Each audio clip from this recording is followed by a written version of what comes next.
তো আমার জীবনে পরমেশ্বর পিতা, আমি যখন প্রথম 4 বছর আগে আমি আসি, তো পরমেশ্বর পিতা আমাকে এতটাই মহিমা করেছিলেন পরমেশ্বর পিতা সেখান থেকে। তো আমার প্রথম আমাকে কি করেছিলেন না, আমাকে একটা কুকুরে 3বার কামড়েছিলেন। তো সেখান থেকে আমি যখন ম্যামকে ফোন করি, ম্যামকে যখন জানাই, ম্যাম বলছে তোমার কিচ্ছু হবে না। সেখান থেকে উনি আমাকে রক্ষা করেছেন।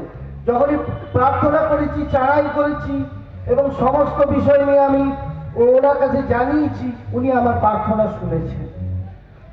তো আর দ্বিতীয় সাক্ষী আরেকটা, তো আমার জীবনে আরো যে 2বার, একবার কালচিতি আমি হাতে করে নিচে করছি, সরু চিতি সাপ, সেখানে আমাকে কামড়েছে, যে সাপ কামড়ালে মানুষ বাঁচে না, সেখান থেকে আমাকে পরমেশ্বর পিতা আমাকে রক্ষা করেছে। আর একবার কি সাপে কামড়েছিল আমি জানি না, সেখান থেকেও পরমেশ্বর পিতা আমাকে রক্ষা করেছে।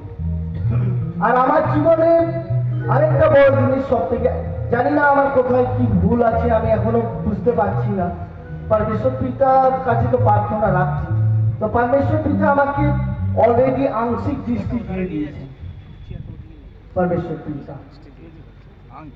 তো আমার আরেকটা এই এই কত মাসের 17 তারিখের সাক্ষী, আমি তো মানে ওই হলদিয়া থেকে মহিষাদল যাচ্ছিলাম, আমি রেলপাতের মধ্যে পড়ে গিয়েছিলাম। তো সেখান থেকে মাথা ফেটে গেছিল। তো পরমেশ্বর পিতার এতটাই মহিমা, সেখান থেকে আমাকে এখন আমার মাথায় কোনো চিহ্ন নেই, এতটাই সুস্থ করে দিয়েছেন পরমেশ্বর পিতা। তো সকলকে আবারও ধন্যবাদ জানিয়ে আমি আমার অনুষ্ঠান শুরু করছি।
Bye.